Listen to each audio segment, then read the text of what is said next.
Tommy, lo interesante de esta audiencia es que acá vamos a tener una audiencia de muchos países, seguramente, como te contábamos ayer, América Latina, países de habla hispana, están todos invitados a este espacio, y nos parecía un espacio súper relevante después de escucharte, de todas estas charlas que venimos teniendo, de poder tener un vínculo también más cercano con vos, el poder compartir tu experiencia, tu visión con la gente de Globant. Así que, ante todo, muchísimas gracias por sumarte, por estar siempre dispuesto, siempre con una sonrisa para aportar y para compartir tu experiencia, que es una experiencia bastante singular. Una sonrisa para hablar de la muerte, te faltó decir. Entre otras cosas, sí.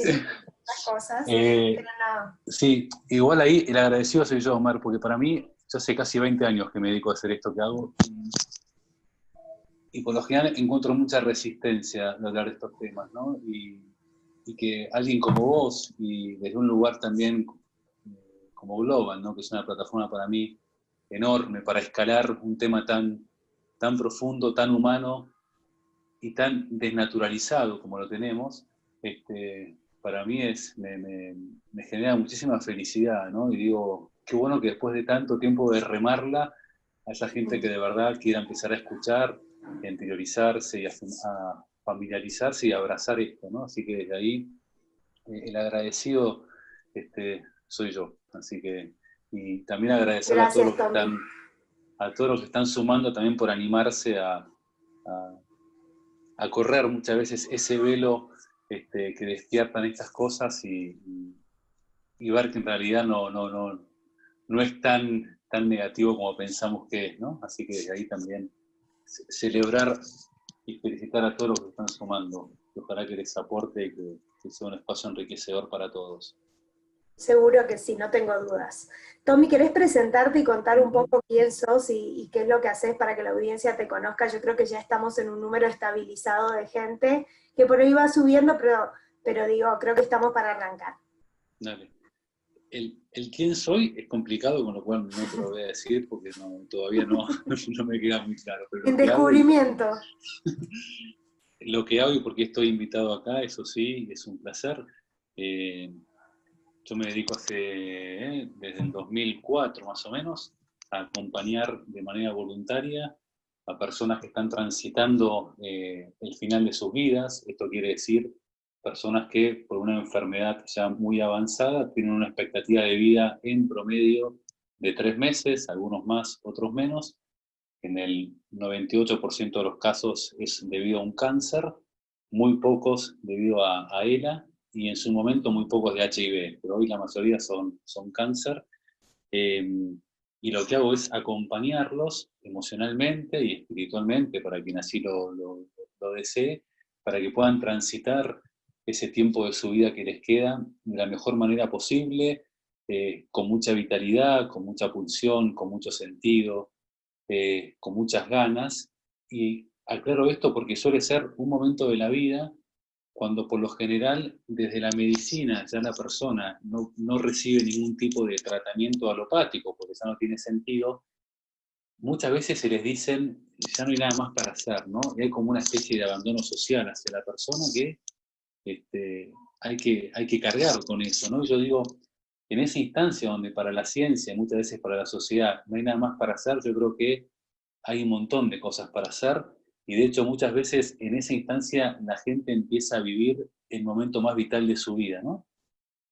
Y mi idea es, o sea, lo que hago es acompañarlos hasta que se mueran, para que puedan cerrar, para que puedan actualizar, para que puedan compartir, y para que puedan transitar todas las cosas que tengan que transitar, y al mismo tiempo acompaño a sus seres queridos más cercanos, que están más involucrados emocionalmente, que pueden ser familiares, amigos del trabajo, de la vida, donde fuere, para que ellos también puedan aprovechar este periodo de tiempo que les queda para poder decir, para poder sentir, compartir y acompañar todo lo que necesitan antes de que la persona se muera, ¿no? Yo siempre digo que es importantísimo ese momento, tanto para la persona quien se muere, como para los familiares o los allegados, porque una vez que la persona se muere, se murió, después cada uno querrá lo que creerá lo que quiera creer, pero el tema es qué pasa con los que quedamos acá y tenemos que sobrevivir a esa persona, y por ahí no pudimos cerrar, no pudimos decir, o no pudimos hacer las cosas que teníamos pendientes, y después eso hace que el duelo sea un poquito más complicado, ¿no? Por eso yo siempre celebro y fomento y estimulo a que la gente pueda decir las cosas que tengamos que decir a la gente que queremos de verdad cuando estamos vivos, ¿no? ¿Se entendió o no? Se entendió perfecto. Tommy, ¿qué es lo que vos aprendiste en esta instancia de acompañar? ¿Por qué nos es tan difícil acompañar? Que es algo que venimos hablando en las distintas charlas que tenemos. ¿Y qué nos ocurre en general, naturaleza humana, cuando tenemos a alguien cercano que está transitando esta etapa de dolor? ¿Qué es lo que vos aprendiste de acompañar justamente? Aprendí que muchas veces, y esto también lo dicen muchos los libros, ¿no? Aprendí que muchas veces recordamos que estamos vivos, empezamos a vivir cuando nos dicen que nos quedan 3 meses de vida, ¿no?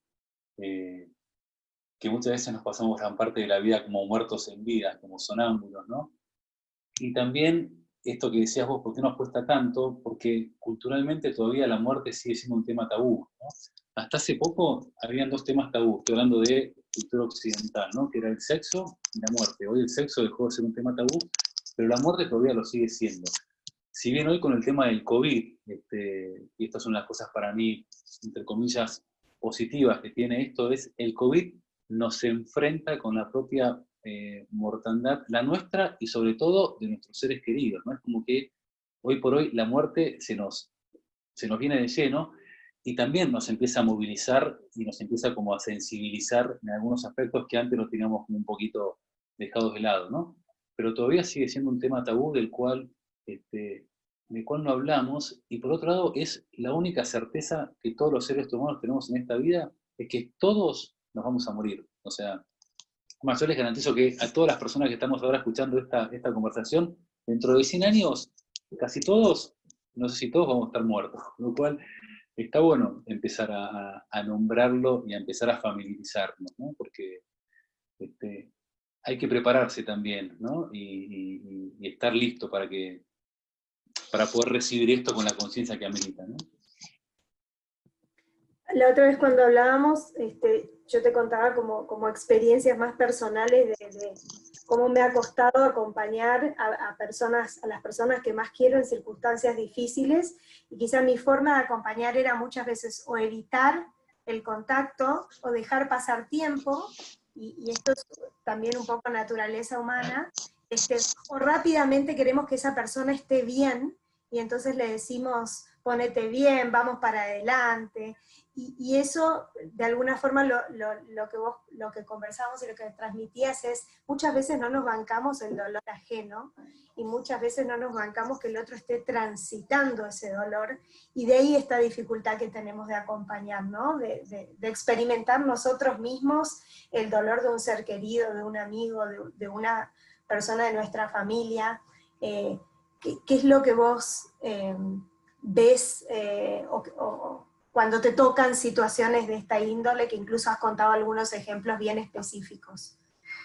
Sí, está bueno esto que traes, Mar, porque socialmente como sociedad, y acá hablo por ahí más de la sociedad argentina, pero creo que es la latina en general, le huimos al sufrimiento porque no nos bancamos nuestro propio sufrimiento. O sea, como yo no me banco mi propio sufrimiento, y muchas veces mi propio vacío existencial, eso lo traslado al otro, y ese otro, al espejarme eso que no me gusta de mí, genera que eso termine como rechazando, ¿no?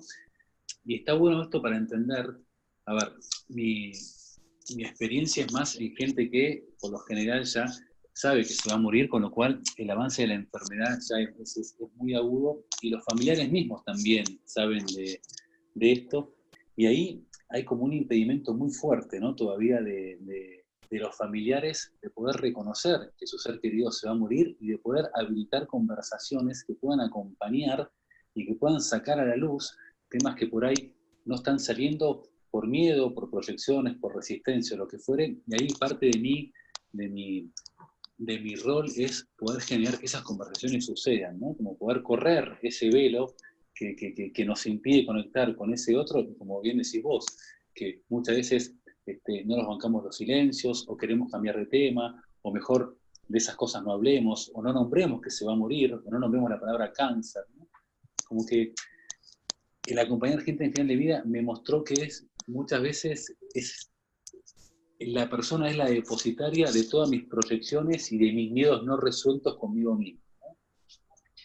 Con el agravante de que la persona, tiene poco tiempo de vida, entonces también está bueno como aprovechar el tiempo que todavía le queda de vida y sobre todo de conciencia, ¿no? Tommy, ¿de qué se arrepiente más la gente en estas circunstancias? Hay un libro que es muy interesante que se llama Los 5 arrepentimientos de la gente antes de morir. Yo siempre traigo 2, que son los que más me impactan a mí o me interpelan. El primero es: ojalá me hubiese animado a ser quien realmente quería ser y no quien los demás esperaran que fuera, ¿no? Esta cosa de por deber ser, o por los modelos mentales, o por la educación, muchas veces soy quien el otro quiere que yo sea y no quien realmente yo quiero ser. Y el otro arrepentimiento, y que esto lo traigo siempre porque es del cual yo más puedo trabajar con la gente en final de vida, es no haberse animado a expresar a sus seres queridos las cosas que realmente sentían por ellos, ¿no? Que más que nada las cuestiones emocionales y vinculares, que son también las que más nos cuestan a la hora de poder transitar este acompañamiento en final de vida, ¿no? Algo que parece tan obvio y tan evidente y que muchas veces solemos postergar, ¿no? Y que esto también es algo que el otro día compartíamos juntos, ¿no? Que psicológicamente, inconscientemente las personas creemos que todos se van a morir menos nosotros, ¿no? Y las pocas veces que yo conecto con que me puedo morir, pienso que me voy a morir a los 90 años. Entonces cuando pienso que voy a morir a los 90 años, lo que hago muchas veces es postergar las cosas que me cuestan. Y muchas veces esas cosas que postergo son cuestiones importantes que tengo con seres queridos, ¿no? Y la realidad es que no sabemos cuándo nos vamos a morir ni cómo. Por lo general, entonces yo siempre digo, a ver, es importantísimo que estemos al día con las cosas importantes, con nuestros seres queridos, porque esas son las cosas que después nos van a ayudar más o menos a transitar el duelo cuando esa persona no esté. Tommy, vos nos contabas la otra vez un poco cuáles son estas etapas del duelo para entenderlas, las etapas naturales de toda persona y también lo que significa ya estar transitando un duelo que es patológico. ¿Cuál es la diferencia entre estas dos instancias? Un duelo, un proceso normal y habitual, que a veces, justamente porque nos cuesta, queremos que el otro lo resuelva mucho más rápido, queremos que esté bien, que se ponga bien, que salga adelante, que esté contento. Pero obviamente existen esas etapas y hay que transitarlas si son etapas de dolor, ¿no? Sí. Aquí hay 2 como escenarios, ¿no? Primero es las etapas del duelo de la persona que está transitando una enfermedad ya que amenaza su vida, que también transita todas estas etapas, que si querés después las podemos como profundizar un poquito más, porque son también las etapas que hoy por hoy nos pueden servir para eventualmente, si hoy nos toca o un día de mañana nos toca acompañar a un ser querido, poder entender por qué proceso pasa esa persona. Y por otro lado, están las etapas del duelo que vivimos las personas cuando se nos muere un ser querido, ¿no? Estas etapas por lo general son 4, que las nombro rápido, que son negación, bronca, tristeza y aceptación. Son como distintas etapas que en mayor o en menor medida todos transitamos y que está bueno conocerlas para también poder acompañar a aquellas personas que están transitando ese duelo, ¿no? Y esto que decías vos, de la diferencia entre un duelo natural y un duelo patológico, se da más que nada con el tema de el tiempo que una persona le puede llevar transitar o elaborar el duelo, ¿no? Yo siempre cuento la negación, ¿no? Que se suele dar cuando es una muerte súbita. Una muerte súbita es cuando de un día para otro, no sé, yo estoy hablando ahora con vos y de repente me voy de acá, vos tenés un accidente, te morís y yo de un día para otro te dejo de ver. Al principio, mi psiquis, para poder adaptarse a esta nueva realidad, es como que niega esto que sucedió como un mecanismo de defensa para yo poder seguir con mi vida, ¿no? Y después con el tiempo yo lo voy incorporando y lo voy reconociendo, lo voy aceptando, lo voy transitando. El tema es cuando esa negación ya se prolonga en el tiempo y podemos poner en la categoría del duelo patológico. Se da mucho esto en el caso de suicidios, sobre todo cuando son suicidios de hijos, que a mí me consta, tengo gente muy, muy cercana, cuyo hijo se suicidó ya hace varios años y la habitación del hijo sigue estando exactamente igual que cuando el hijo vivía. Eso lo que quiere decir, o lo que está mostrando, es que ahí hay un proceso del duelo que no se pudo elaborar, que no se pudo profundizar, que no pudo ser como transitado. Y yo siempre lo que digo es, si conocen padres o personas que estén transitando ese tipo de duelo, sugiéranles que busquen ayuda profesional, porque son duelos que es muy difícil transitarlos solos, y hay gente que se especializa justamente en acompañarlos, ¿no? Sí.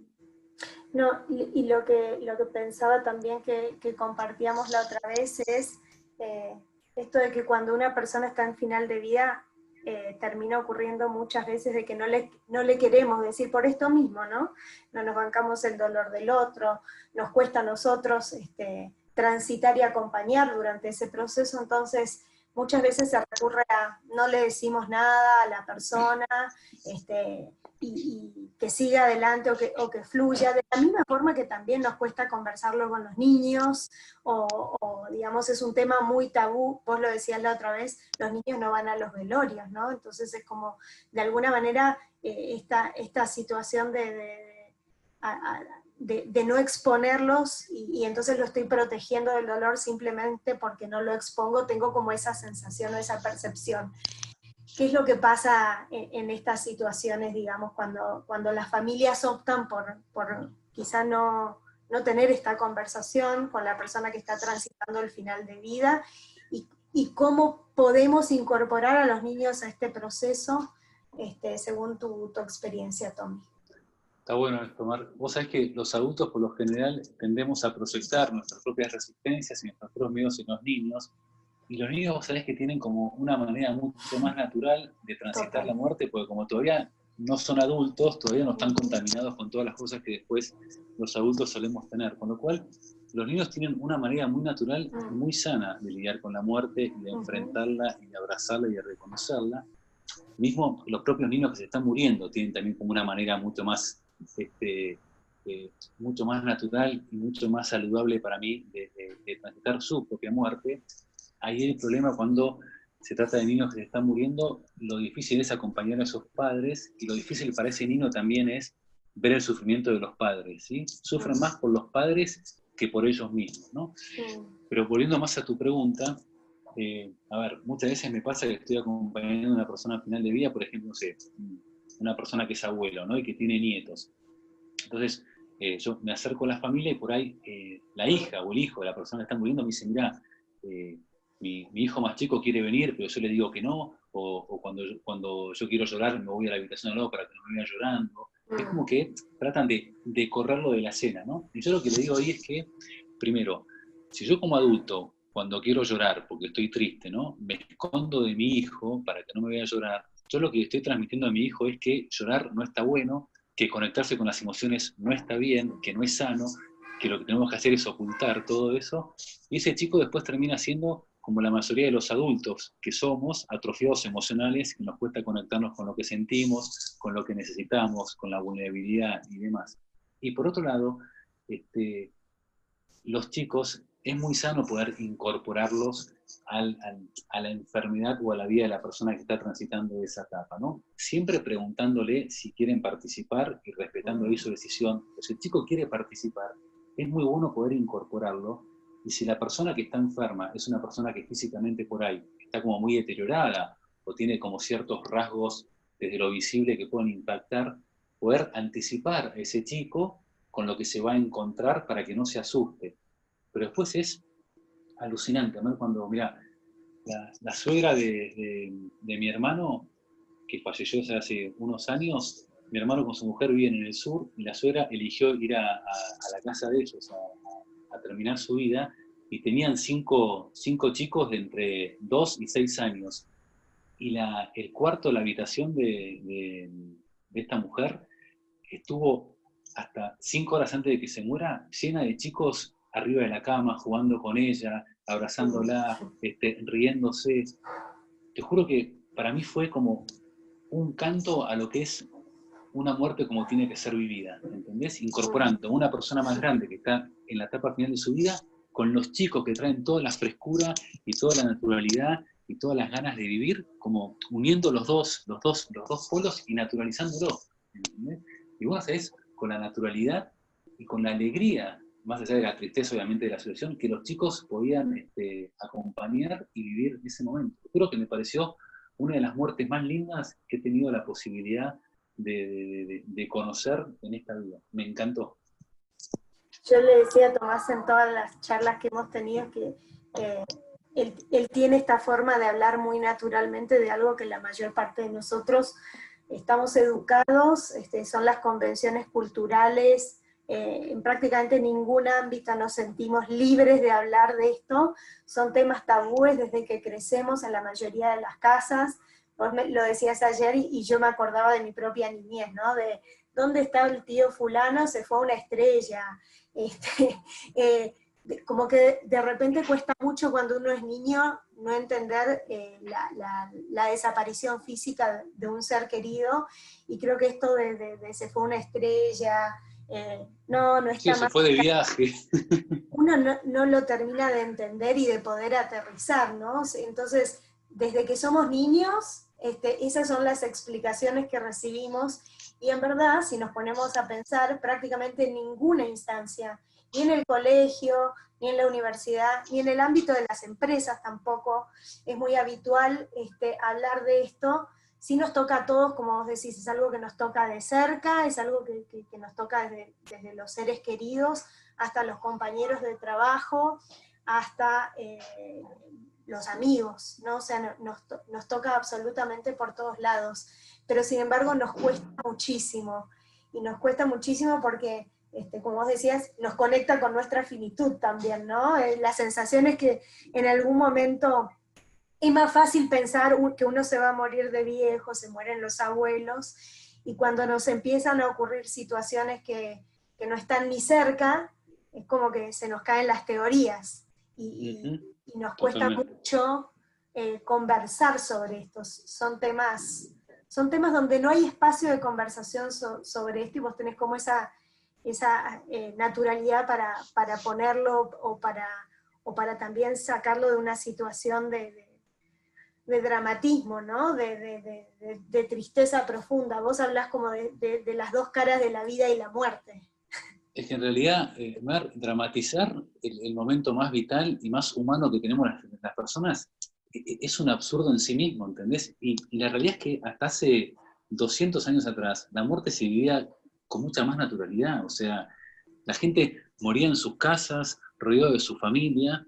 Después empezó toda la era, ya con toda la era industrial y con todo el avance de la tecnología y la ciencia y demás. Hoy por hoy la gente por lo general muere en los hospitales, rodeado de máquinas. O sea, cuanto más avanza la tecnología y la ciencia y la medicina, más deshumanizada está la muerte, ¿no? Entonces, tenemos que volver a abrazar y a naturalizar este proceso que a todos nos va a llegar tarde o temprano, y que cuanto más lo hablemos y más lo naturalicemos, más preparados vamos a estar para cuando llegue ese momento. Mirá, en nuestro país, en Argentina, casi el 90% de la gente, más o menos, está educada en la religión católica. En la religión católica lo que dice, supuestamente, acá estoy hablando de supuestos. Y en América Latina en general, Tommy, yo creo. Bueno, en América Latina, lo que te dice la religión católica es cuando una persona se muere, se va al cielo. Con lo cual, debería ser una fiesta morirse, ¿no? Porque supuestamente si nos vamos al cielo, debería ser una celebración. De hecho, una vez leí una frase que decía, todo el mundo quiere ir al cielo, pero nadie se quiere morir. Y yo decía, qué contradictorio que, ¿no? Porque, de hecho, hay muchas en lo que es la cultura indígena, muchos aborígenes, que cuando alguien de la tribu se muere, hay una celebración de verdad. ¿Entendés? Porque entienden que esa persona es un ser que se liberó de ese cuerpo que estaba enfermo, que estaba tratando una enfermedad, y pasó a un estadio mucho más lindo, ¿entendés? Donde se encuentra con sus seres queridos, y bueno, después cada uno ahí tendrá la creencia que tiene. Pero nosotros que estamos educados en una religión que cree en el más allá, que cree que después de la muerte viene como el cielo, ¿no te parece como contradictorio? O sea, es un poco raro, ¿o no? Total. Sí, total. Y sobre todo pensando un poco esto de vuelta de esta reflexión de no hay espacios para hablar de esto, no hay ningún espacio donde sea, donde uno pueda abordar estos temas, y mucho menos desde la perspectiva de la que lo haces vos. Algo que ayer conversamos un poco es el tema de la muerte digna, ¿no? De qué pasaba y sobre todo teniendo en consideración, hiciste una reflexión súper interesante sobre la muerte digna ayer.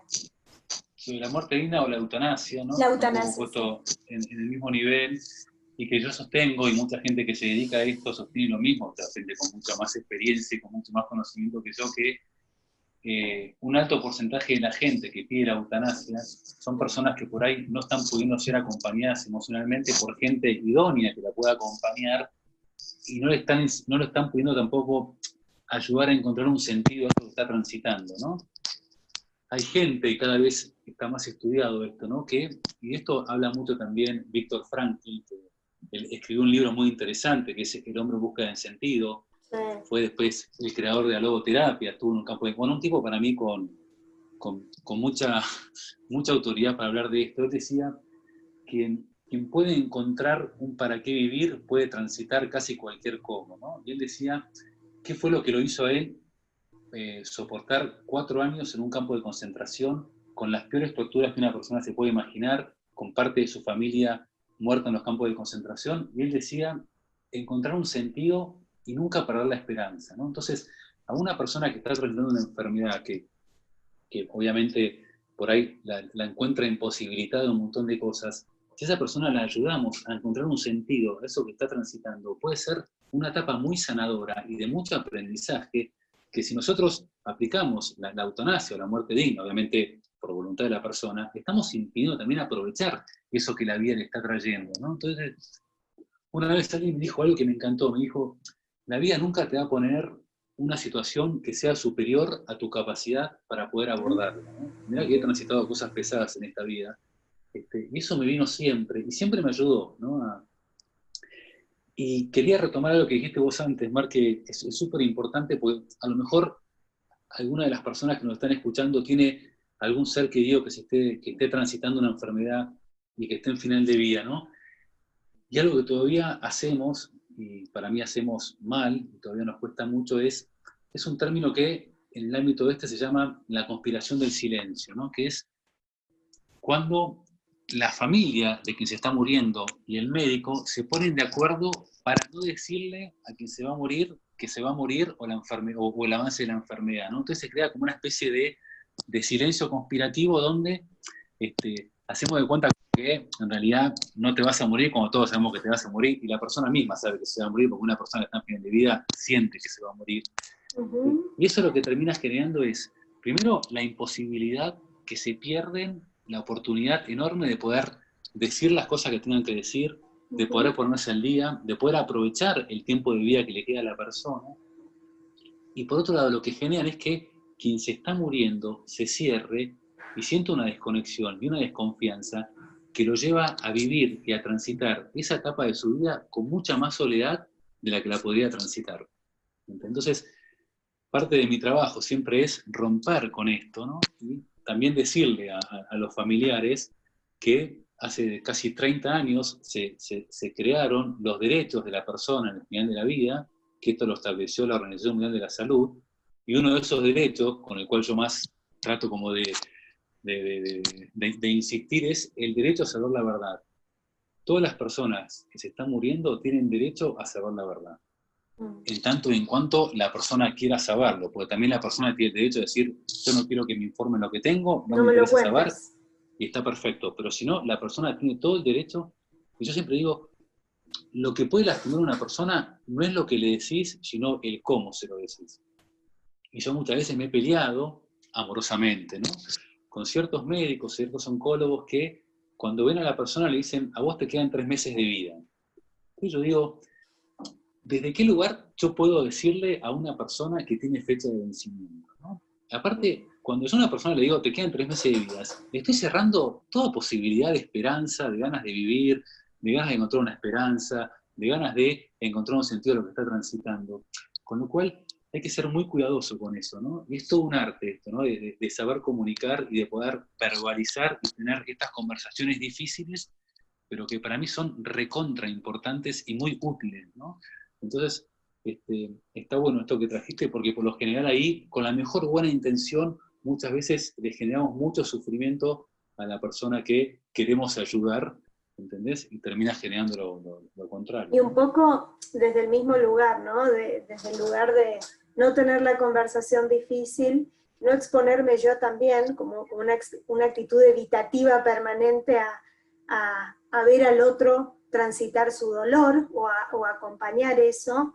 Y algo que te quería preguntar en lo que decías, que me parece súper importante, es cuánto incide un ámbito amoroso cercano y cuánto en esta instancia, ¿no? O sea, uno siempre escucha que quizá hay gente a la que le dicen que tiene 2 o 3 meses de vida y sin embargo tiene una familia alrededor que genera un ámbito amoroso y un ámbito de amor, no se me ocurre otra palabra, donde sí vivió, no sé, un año y medio, ¿no? Como estas fechas de expiración que a veces parecen tan inhumanas, o tan frías, tan sacadas desde una estadística, de un libro, y sin embargo, te quiero preguntar en lo que vos has vivido, ¿cuánto incide ese ámbito cercano en la persona? En general, con las personas que yo acompaño y cuando yo intervengo es cuando es muy difícil que la persona tenga una sobrevida de más de 2 meses, porque ya está como muy... Sí suele pasar esto que vos decís, que alguien te dice, no sé, tenés un cáncer no sé, de páncreas, que por lo general son cánceres muy agresivos, y por el estallido de la masa te dicen te quedan 6 meses de vida, y la persona vive 2 años o 5 años más, ¿no? Sí. Yo no intervengo en esa instancia. En las instancias que intervengo yo, lo que sí suele pasar y muchas veces, y es alucinante, es que la persona ya llega, o a una unidad de cuidados paliativos en un hospital o en la casa, y clínicamente la persona debería estar muerta hace, no sé, 10 días, y todavía tiene algo pendiente, ¿no? Que es que llega un familiar que está viniendo del norte del país. Total. Y que está haciendo escala no sé dónde, bueno.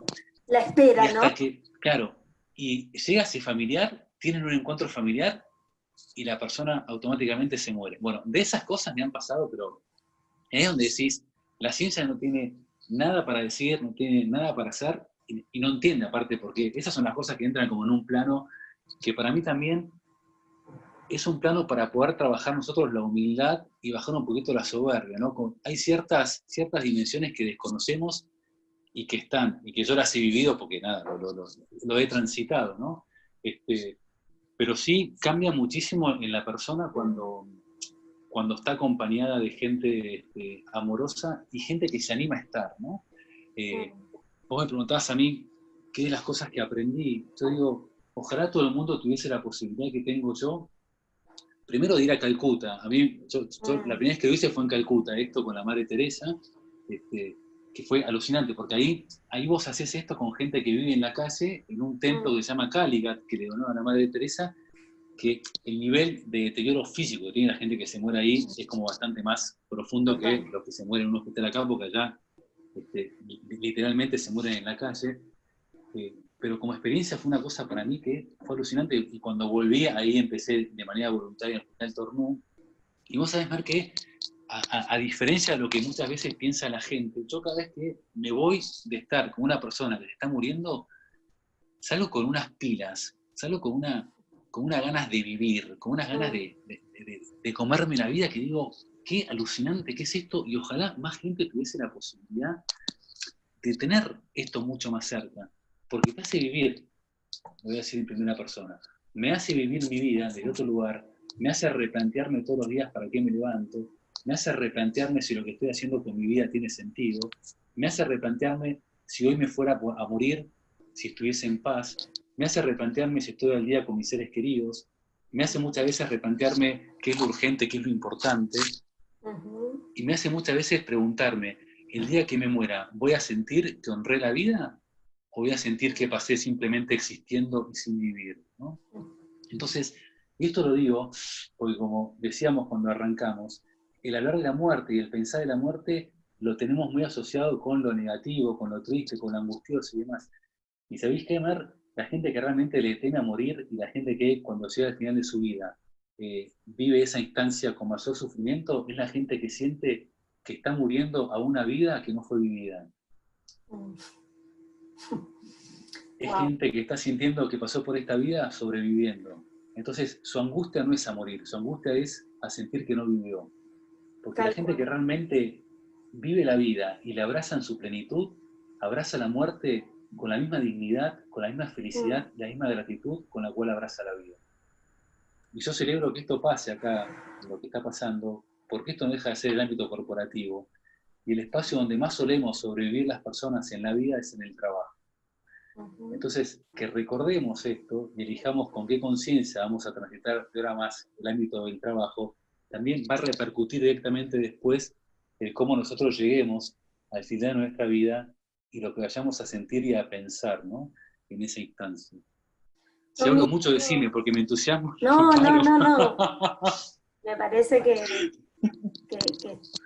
es súper Muy bien. relevante lo que estás diciendo y es un aprendizaje increíble y da mucho placer escucharte, pero lo que te iba a decir es, no hay un solo líder con el que no haya hablado, y me incluyo entre ellos, que sienta que no tiene herramientas para acompañar o para contener, o no sabe si la forma en la que está acompañando es la correcta, o a veces cuando integramos a una persona que regresa de sufrir una pérdida, o un equipo que se tiene que volver a rearmar porque fallece un compañero de trabajo, eh, no sabemos cómo hacerlo, nos cuesta mucho, no sabemos cómo encararlo, son conversaciones muy difíciles de tener y nadie dice, déjenme a mí esta comunicación, o nadie dice, yo sé cómo manejar esta conversación con el equipo.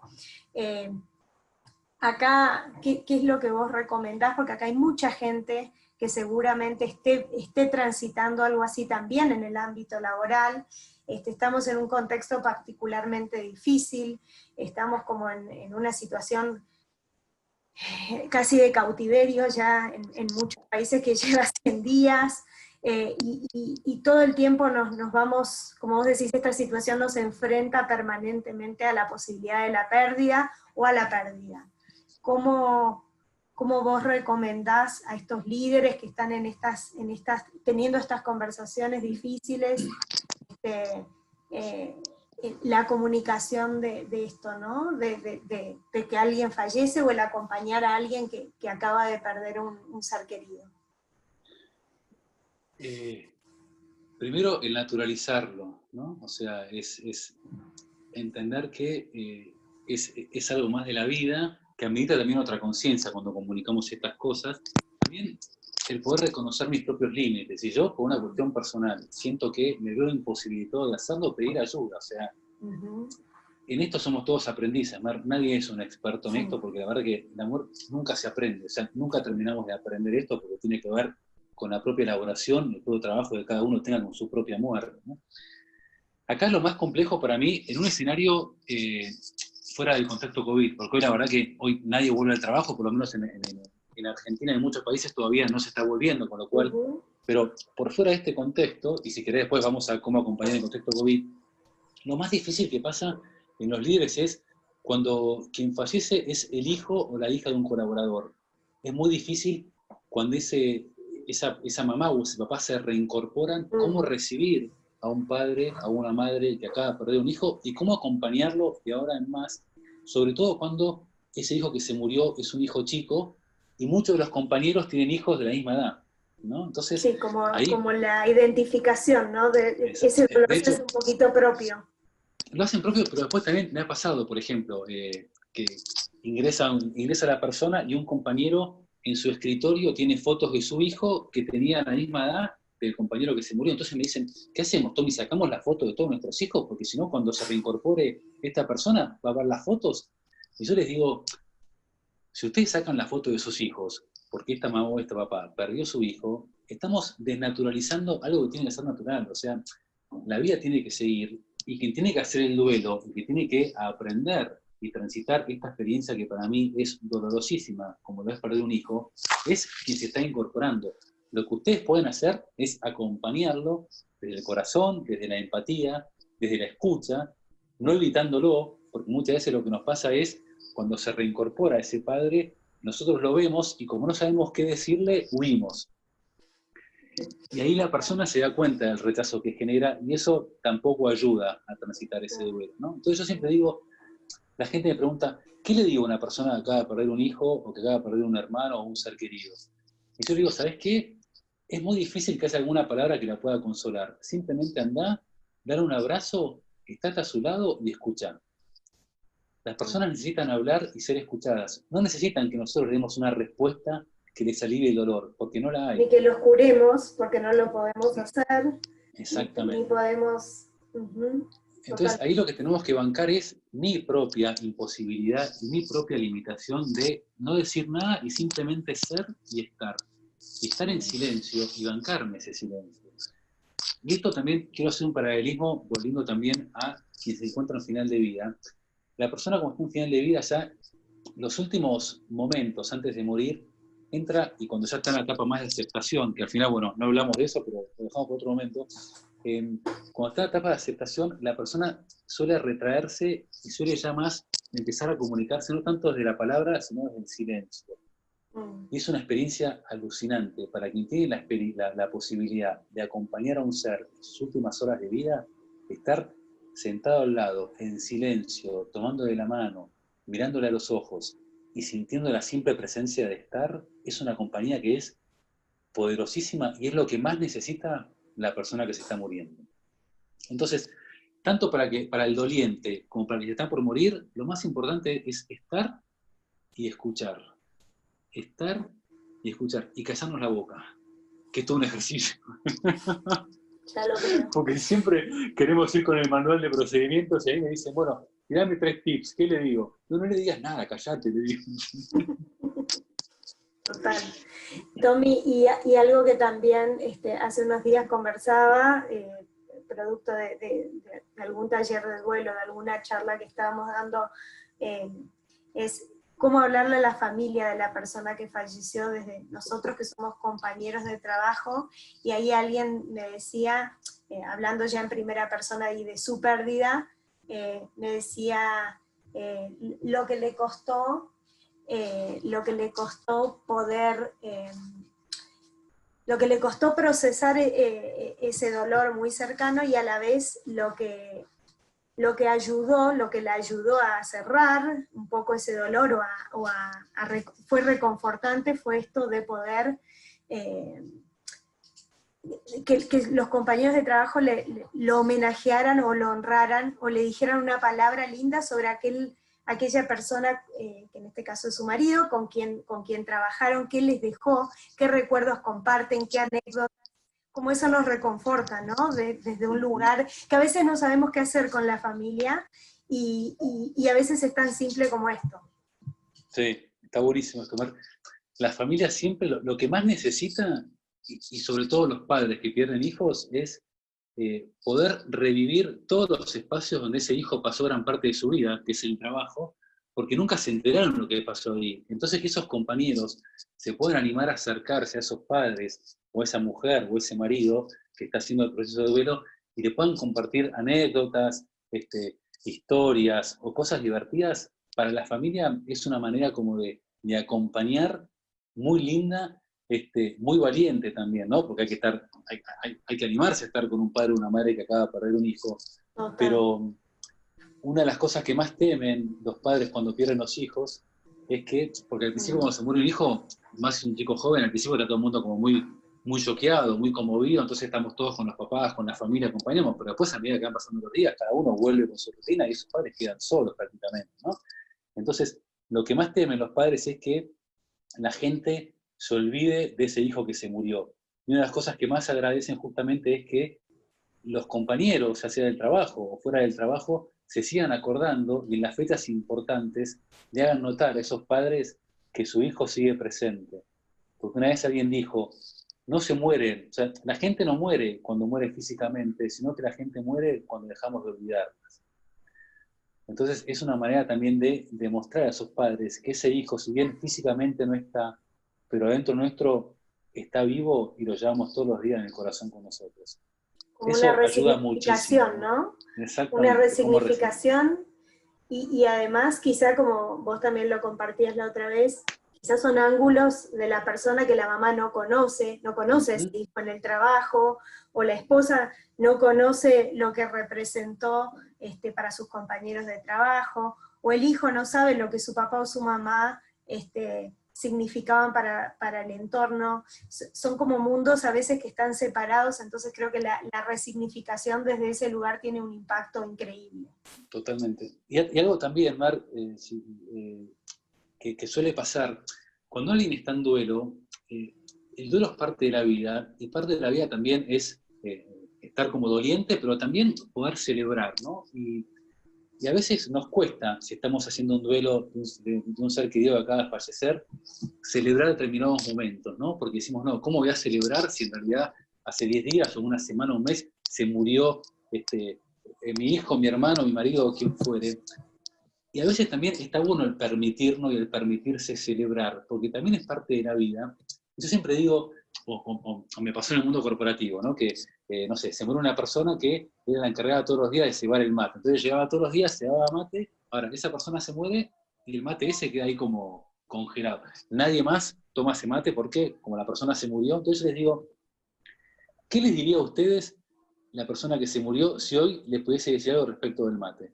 O respecto de celebrar o lo que fuere. Y siempre me dicen, agarrá el mate y cebalo, festejá, celebrá la vida, viví, divertite.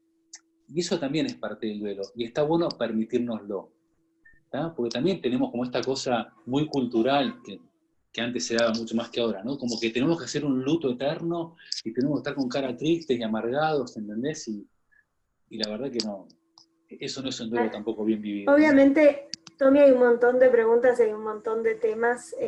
Creo que una de las preguntas que veía acá es, en este contexto tan difícil donde quizá no podemos o nos cuesta más elaborar este duelo porque no podemos, hay muchos hijos y muchos padres que no han podido estar juntos debido a la situación de COVID, y cuando un padre fallece a la distancia y no puede estar acompañado, esto ha como tenía un contexto muy, muy perverso porque uno quiere acompañar y no puede desde la presencia física. Entonces me imagino que esto lo hace mucho más difícil. Cómo acompañar y cómo ayudar a elaborar estos duelos cuando no podemos participar de estas ceremonias de cierre que son tan gráficas, donde la persona vuelve a la tierra o vuelve a ser ceniza de alguna forma, y acostumbramos a decir, bueno, sí, se fue porque lo vi, que estuve en esa ceremonia de cierre y puedo empezar a elaborar entonces mi duelo. ¿Cómo hacer en este contexto, no? La verdad que es bastante complejo este contexto, y de hecho también lleva a que muchas veces, sobre todo la gente que está con COVID, tenga que morir aislada, tenga que morir solo. Y vos sabés que una de las cosas que más ansiedad le genera a la gente en general cuando le dicen qué es lo que más miedo te genera la muerte es morir en soledad. Y hoy a mucha gente le está pasando. Entonces, la verdad que esto que estamos haciendo ahora, el poder utilizar la tecnología, que si bien no es lo mismo, pero acerca, y el Zoom con la persona que se está muriendo, eso ayuda y acerca muchísimo. Si bien no puede estar el contacto físico, sí está el contacto visual. También entender que, si bien hoy no se puede hacer por ahí como el ritual que nos gustaría hacer respecto de cremarlo o lo que fuere, porque estamos muy limitados, siempre hay tiempo para hacerlo más adelante, porque eso es atemporal, eso no tiene que ser porque sea inmediato.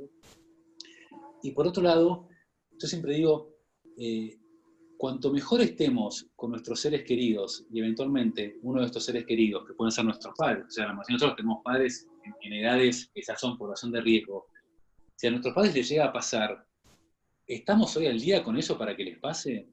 Entonces también es como un llamado de atención a decir, a ver, ¿cómo me estoy llevando hoy con mi papá? ¿Cómo me estoy llevando hoy con mi mamá? ¿Cómo me estoy llevando hoy con la gente que yo quiero que eventualmente puede ser COVID positivo?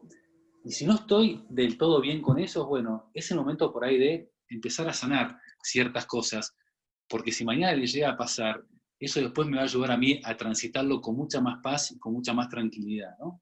Pero es complejo, pero esto que estamos haciendo ahora, de poder utilizar esto, y entre los familiares, acompañarse también a través del Zoom, ayuda muchísimo.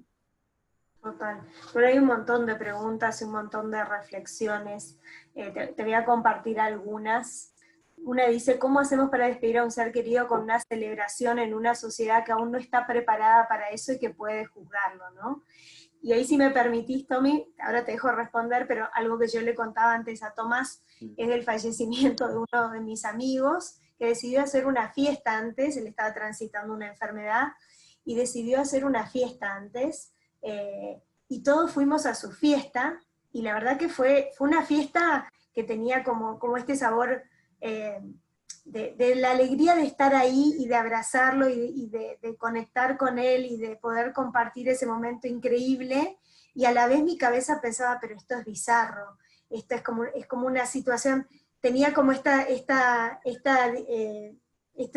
doble sentir, ¿no? Y es verdad, no estamos acostumbrados a celebrar, no estamos acostumbrados a despedir a un ser querido celebrando. En este caso, él eligió irse así, y de alguna forma nos convocó a todos, y todos fuimos a elegir la forma en la que él se quería ir, pero no es habitual. Exactamente. La verdad que es muy personal de cada uno, yo creo que tenemos que animarnos a hacer cada vez más lo que sentimos, en tanto y en cuanto tampoco sea como una cosa de mecanismo de defensa o de negación, ¿no? Porque, a ver, en toda celebración también está bueno que haya tristeza, porque, a ver, la tristeza de no ver más a esa persona también es natural y es sana y está bueno poder expresarlo, ¿no? Entonces, hay una pregunta que muchas veces se hace que la gente dice, pero es obvio, ¿cómo hacer esa pregunta? Y yo digo que para mí no es tan obvia, que es cuando alguien se muere y vos te lo encontrás, es como que está más visto preguntarle cómo te sentís, ¿no? Porque es obvio que está mal. Y yo digo, no está mal preguntar, porque hay mucha gente que pierde un ser querido y puede estar bien, pero puede estar triste, ¿entendés? Entonces, la diferencia es cuando esa persona que está haciendo el duelo, le quedaron cosas pendientes con quien se murió y tiene una angustia galopante y tiene cosas sin resolver, y ahí sí está transitando mal y está mal. Pero a ver, yo he perdido seres queridos y la verdad que estaba bien, estaba en paz conmigo mismo, estaba triste, pero estaba bien, no estaba mal. ¿Entendés? Y está bueno también empezar a habilitar esto, ¿no? Porque hay como una cosa, hay un status quo que dice, no, si te muere alguien tenés que estar mal. ¿Y por qué? Y más quizás que la hasta estás persona estaba aliviado, ¿no? Si exactamente. la persona estaba sufriendo. Exactamente. Estoy Si aliviado, estoy realmente agradecido, estoy en paz, estoy contento. estoy en Estoy paz. triste, obviamente, porque la persona no la veo y la voy a extrañar. Pero estoy triste por mí, no por la persona.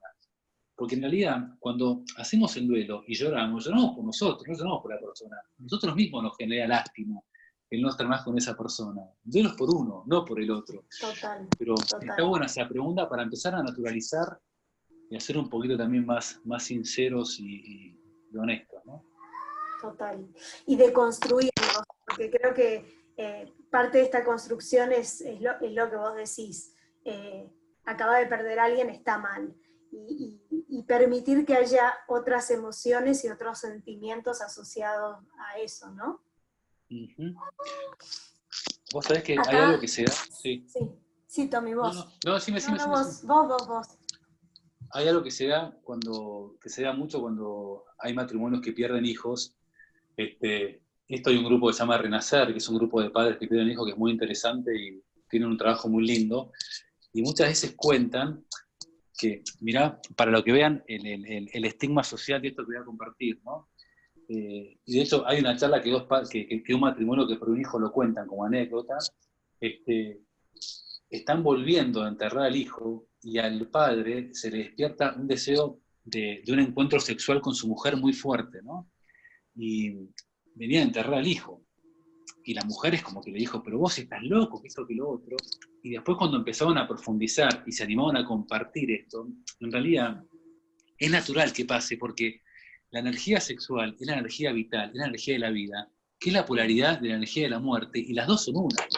Entonces es muy común que en procesos de duelo, y duelos muy recientes, a la persona se le despierte este deseo, y si no sabe que es natural, le agarra una culpa y una autocensura que no termina de ayudar el proceso que está viviendo, ¿entendés? Esto te lo digo como algo ya como que hay un estigma social de eso, porque ¿qué podés pensar de un padre que viene a enterrar a su hijo y tiene un deseo de encontrarse físicamente con su mujer?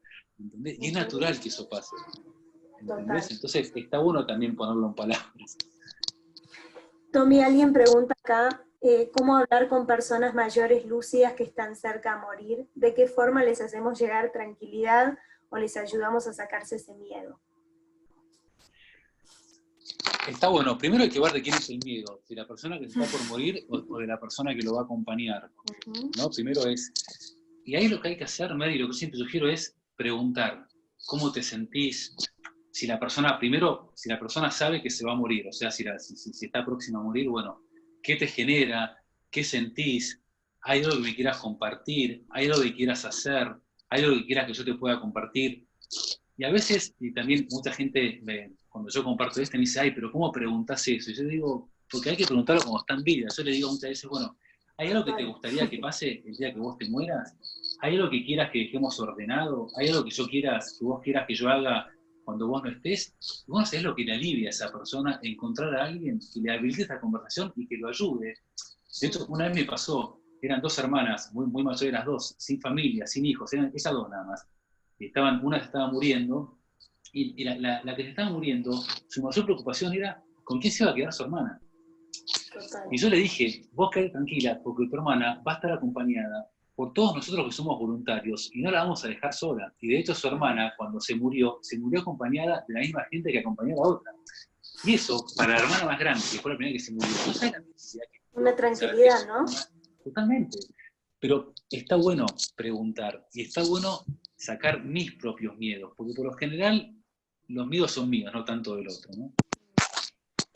Hay otra pregunta, ¿cómo podemos acompañar a un hijo en la pérdida de un abuelo cuando todavía nosotros estamos transitando y extrañando a nuestros padres?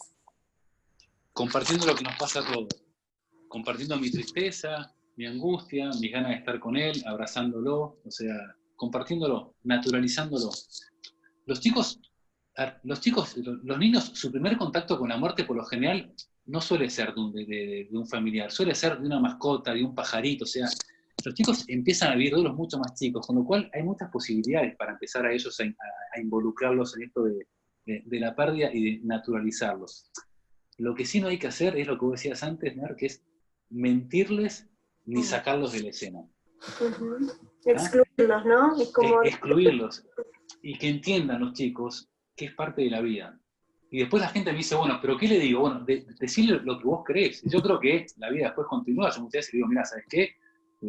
Está en otro lugar, que seguramente cuando vos te mueras por ahí te encuentres. O sea, después cada uno le da su propia creencia, que eso es muy personal de cada uno. ¿Tá? Pero lo que tenemos que evitar es que se fue de viaje, o que está en una estrellita, o que esas cosas, ¿entendés? Que después al hijo, imagínate que vos le digas, no, tu abuelo se fue de viaje y nunca más vuelve, ¿no? Y después el papá un día se tiene que ir de viaje por trabajo y le dice al hijo, ¿sabes qué, querido? Me voy a ir de viaje. ¿Qué piensa el hijo? Que ese papá no vuelve más, ¿entendés? Claro. Dice una pregunta, me parece que nos pasa a todos un poco. ¿Qué sugerís como proceso para superar el miedo a la muerte? La de los demás y la propia. Hacer esto lo estamos haciendo. Empezar a incorporarla, empezar a preguntarme a qué le tengo miedo. De vuelta, por lo general, si te pones a analizar, el miedo a la muerte per se, es un segundo que ya está, es a la previa, ¿no? Y de vuelta, vuelvo a lo otro. Miedo a sufrir, miedo a replantearme qué estoy haciendo con mi vida, miedo a sentir un vacío existencial, miedo a que me muera hoy y dejar cosas pendientes. Siempre el miedo es una consecuencia de una causa más profunda que nosotros se lo atribuimos a la muerte. ¿Tá? Pero en realidad la muerte es un despertador que me avisa a mí que yo tengo cosas sin resolver todavía, que por eso tengo miedo. Entonces, naturalizarlo y verbalizarlo. Esto lo estamos haciendo ahora. Total. Y hay mucha gente que pregunta sobre esos duelos que se convierten en patológicos, donde la gente sostiene rituales. Vos contabas el ejemplo de los padres, que la habitación se mantiene exactamente igual como estaba. Ahí hay una persona que comparte que su mamá pide misas todos los meses y que lleva flores todos los domingos, y que es un proceso que es un ritual prácticamente, que la persona sostiene y no lo puede modificar. Uh-huh.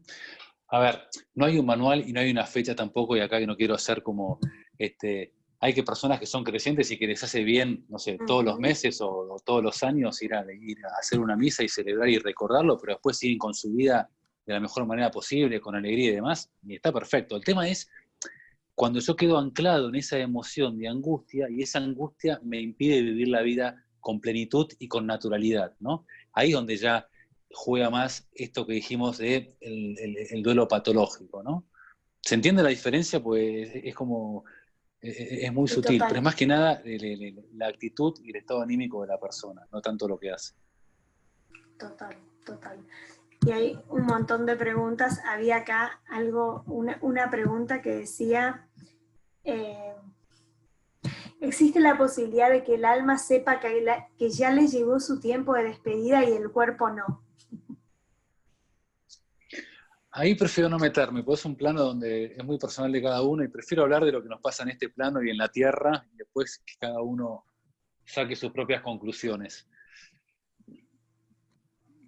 Bueno, eh, ¿cuál es el legado que le quiere dejar la gente cuando sabe que se va a morir? ¿Está siempre orientado a la familia?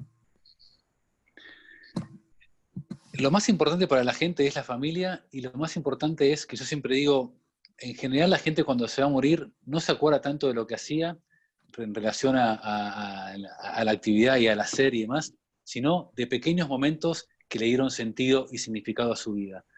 Pero lo que más traen y lo que más valoran son los vínculos, que pueden ser los vínculos primarios, secundarios, sociales, no importa, ¿no? Pero es más la cosa afectiva y vincular que es por lo general aquella que en nuestro día a día solemos dejar siempre para el último momento por atajar lo urgente, ¿no? Entonces, y algo también importante, que esto suele pasar, les digo por si les sirve, cuando ustedes estén acompañando, tengan un familiar, ¿no? Que ya esté en una etapa muy avanzada de su enfermedad y ya esté como en una etapa más de final de vida, y esté lúcida, ¿no? Y la persona les diga, ¿sabés qué?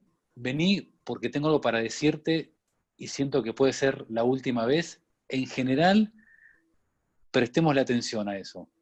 Salvo que es una persona que manipule y que utilice eso como una cosa manipuladora, pero si es una persona que está relativamente lúcida y que es consciente de lo que está haciendo, porque muchas veces la gente percibe cuando ya llega su momento y acepta que ese momento está viniendo y es como que se entrega. Bueno, y les digo porque me ha pasado gente que le pasó y no fue, ¿tá? Y después se arrepintió en no haber ido, ¿entendés? Porque por ahí, recuerdo una persona X que su hermana vivía en el campo, estaba a 300 kilómetros de donde esta persona estaba y le dijo, me encantaría que vengas este fin de semana porque te quiero ver, ¿eh? Y la persona esta no fue y la persona después falleció. Y después le costó bastante transitar ese duelo con eso que le quedó ahí como este, sin poder como resolver, ¿no? Sí, Así que ayudar nada, al otro quizá desde el lugar de, por ahí necesitaba pedirle perdón, ¿no? Por ahí necesitaba saldar algo. exactamente.